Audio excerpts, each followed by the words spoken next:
principais erros, então, Eliel, que devem ser evitados no checkout. A gente tem aqui como primeiro ponto, né, a falta de informações importantes. Exatamente. A gente tem que lembrar que o checkout não é a página de vendas, né? Só que também, nem por isso, ele não deve ter nenhuma informação. Então, a ideia é que quando o lead chegou nessa página, provavelmente ele já se convenceu, né? De que ele vai tomar uma decisão. Só que nem por isso a gente também deve descartar a ideia de que a gente tem que colocar algumas informações que sejam importantes ou pertinentes. Então, é bom, por exemplo, nesse momento, reforçar quais são os bônus, ou então reforçar como é que vai funcionar depois que a pessoa concluiu a compra, né? Como é que ela vai receber aqueles tipos de dados. Instruções, até mesmo para o pós-compra, né? Legal. Isso. E outras coisas também relacionadas à garantia, esse tipo de coisa, né? Esse tipo de informação é o tipo de informação que a gente considera importante, porque só vai reforçar e convencer mais a pessoa a tomar uma decisão, né? Legal. E aí, fazendo justamente o vínculo com aquilo que a gente acabou de falar agora. Transmite aquela confiabilidade, aquela segurança para o cara. Exatamente. Fala, não, vou concluir aqui a minha compra, né? Muito legal. E assim, então, em paralelo, né, ou ao oposto da falta de informações importantes, a gente tem o quê? A gente tem o excesso de informações. Isso é um ponto negativo também, Léo. Sim. E é engraçado porque é muito comum isso acontecer. Porque, que nem eu falei, tipo, reforçando, página de checkout não é página de venda. Então, tipo, você não precisa puxar sua headline lá de novo, você não precisa puxar seu vídeo de vendas lá de novo, você não precisa provar de novo para o seu cliente, não. A ideia é que ele já chegou ali, ele já quer tomar uma decisão, então você só precisa colocar informações que sejam complementares, né? Você não precisa replicar tudo de novo. Inclusive, exato, o excesso de informações é um fato prejudicial, por quê? Porque ninguém, hoje em dia, quer ficar lendo muita coisa, ou vendo muita coisa. A gente tem temos um princípio no UX Design, que é o quão menos caminhos eu tiver para o usuário tomar uma ação, é melhor. Então, quanto menos barreiras eu colocar no meio para ele ir lá e efetuar a compra, isso é melhor. E quando eu fico colocando informações demais, alimentando demais essa página, eu estou atrapalhando, então, a jornada, que deveria ser algo simples, que era só ir ali e comprar, para o cara ficar lendo, ou então ainda gastando um tempo ali adicional que é desnecessário, sabe? Sim, sim. E aí aumenta a possibilidade dele desistir da compra do que a conversão, que é o que se busca no final, né? Exatamente. É legal porque, trazendo clareza desses dois pontos que a gente falou, falta de informações e excesso de informações, mas mais ligado ao excesso de informações, Eliel, acredito que tu concorda com isso, é o seguinte: se a pessoa puder fazer o planejamento e ter, assim, uma clareza muito importante do que deve ter na página de vendas e no checkout, são coisas, vamos dizer assim, diferentes, mas uma coisa complementa a outra, porque assim como a gente está falando hoje do checkout, tem informações que às vezes são informações de checkout que não devem estar na página de vendas, né? Por exemplo, que é um passo anterior dentro do funil como um todo, né? Sim. Então isso pode evitar, né, na verdade, vários desses erros aqui, inclusive como ou falta de informação ou excesso também de informações aí, né? Mas, enfim, próximo ponto aqui que a gente precisa falar, referente às muitas etapas para finalizar a compra, que é exatamente o que tu falou de um desses princípios do UX, né? Sim, sim. Então, tu torna essa jornada do cara, vamos dizer assim, durante aquela etapa que ele está, muito difícil, porque daqui a pouco são formulários gigantes, são textos muito, sei lá, que não querem falar demais e acabam não esclarecendo, enfim, né? Tem toda essa questão aí também que as pessoas devem analisar na hora de construir o checkout delas, né? Sim, exatamente. Deixa eu ver o que aconteceu aqui. Vamos lá, pode comentar aí, Léo. Elementos também que puxam a atenção do usuário. Então, tipo assim, se tiver um vídeo muito grande ali na sua página de checkout, o que deveria ser, tipo, uma jornada de 1, 2 minutos, pode se tornar 10, entende? Tipo, sim. Você não precisa colocar o cara para assistir 10 minutos de vídeo ali, sabe?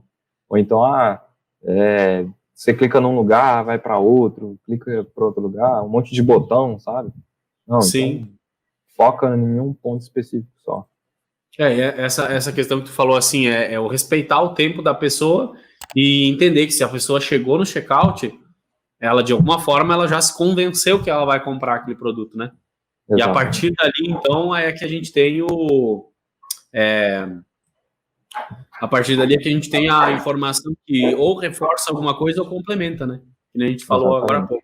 Também a gente tem, Eliel, a ausência de provas de segurança. Isso aqui tem alguma diferença do que a gente estava falando até agora sobre a confiabilidade e tal? É exatamente isso, na verdade, que a gente já falou até agora, né? Tu mesmo disse que hoje o pessoal está muito mais confiante tratando de comprar na internet, né? Só que ainda tem muita gente que desconfia, né? Então, que jeito que eu vou provar ali para aquela pessoa que realmente é um site seguro, né? Por padrão, a gente já sabe que só por se tratar da Hotmart, isso já traz uma confiabilidade, né? Que é a maior plataforma que a gente tem hoje, né? Então, o pessoal meio que já conhece, assim, provavelmente alguém que está tentando comprar algo, assim, na plataforma já deve conhecer ela. Só que é interessante a gente reforçar, né? Tipo, questão de segurança de pagamento, ou então também a questão da garantia, né? Então, se você for ver o que o pessoal comenta a respeito de por que desistiu de uma compra, várias pessoas vão dizer, eu não sei se eu realmente vou gostar ou não, então seria interessante nesse ponto ter um selo ali de garantia, né? Se você não gostar, em 7 dias a gente devolve totalmente seu dinheiro de volta. Sim. Então, esse tipo de prova é de que, tipo assim, o seu dinheiro está seguro, você não vai perder seu dinheiro. Isso automaticamente já aumenta muito a conversão. Exatamente. E uma coisa que deve ser levada em consideração também, assim, no meu ponto de vista, é que tem muita gente que está vendendo coisas e não está entregando e tal, né? Mesmo até, assim, tendo... Alguns deles até têm essa promessa reforçada e tudo mais, né? Então, como a gente comentou, as pessoas estão muito mais acostumadas a adquirir coisas hoje pela internet, mas, assim como tem os honestos trabalhando, tem aquela galera que falta aí com as responsabilidades que tem ofertado no mercado, né? Sempre tem a galera que aproveita. Legal, vamos lá. Avançando aqui, cara, a gente tem falta de responsividade. O que seria isso, Eliel? Então, responsividade é um termo que a gente utiliza para falar sobre a adaptação entre diferentes dispositivos, né? Então, por exemplo, meu site ele precisa funcionar num computador, mas ele também precisa funcionar num telefone, né? E o telefone ele possui proporções diferentes, né? E isso Sim. acontece também dentro de um checkout, né? Um checkout sem responsividade seria então aquele tipo de checkout que ele só funcionaria por computador, porque quando joga isso para um telefone, algumas informações não ficam legíveis, algumas coisas ficam pequenas demais, não dá para você ler, ou então certos tipos de coisas não tão adequadas, né, para aquele dispositivo. Resumindo, ele dificulta a usabilidade, né, lá no final, né, tipo assim, o usuário tem muita dificuldade. E esse ponto, eu diria que ele é muito importante, porque a própria Hotmart, um dia ela já se pronunciou a respeito disso, ela disse que a cada 5 usuários que entram numa página de checkout, 4 utilizam dispositivos móveis, né, então... Olha só, aí isso passa de 90%, né? Não, no caso dá 80%, na verdade. 80%. Isso, e isso no final de semana aumenta para 85%. 85%. Ou seja, sábado e domingo, porque, né, momento de lazer e tal. Então, tá aí a importância de você, quando você for construir seu checkout, você pensa, mas isso, como é que fica no telefone celular, né? Como é que isso fica no tablet? Fazer, né, essas validações, esses ajustes e tal, é super importante, né? Porque às vezes, cara, o que acontece?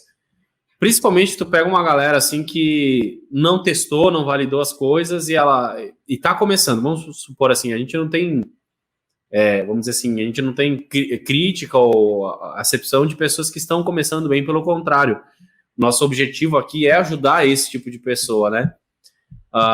O fato é que, tipo assim, talvez até a gente já passou por esse tipo de erro, ignorar pontos como esse, né? Tipo assim, por falar assim, não, eu vou cuidar de coisas que são mais importantes e tal. E o cara, sei lá, eu vou dar mais atenção para o tráfego do que para a responsabilidade. Então, responsividade. Estou falando que um é mais importante que o outro? Na verdade, não. Os dois têm uma importância muito grande.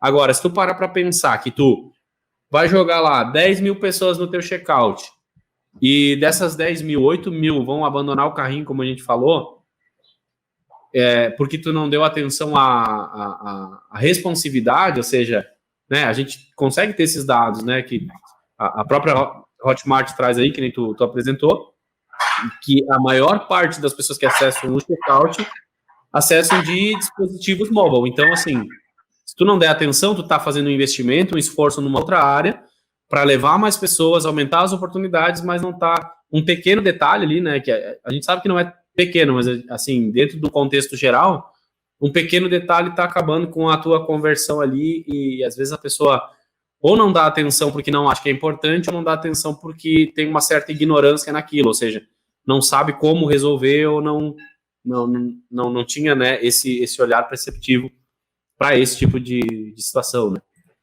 Exatamente. Muito bom, cara. Continuando, então, vamos lá. Formulários difíceis. O que seriam formulários difíceis? Então, a Hotmart ela também já se pronunciou sobre isso. Ela diz que a cada campo que você adiciona no seu formulário, isso diminui a taxa de conversão.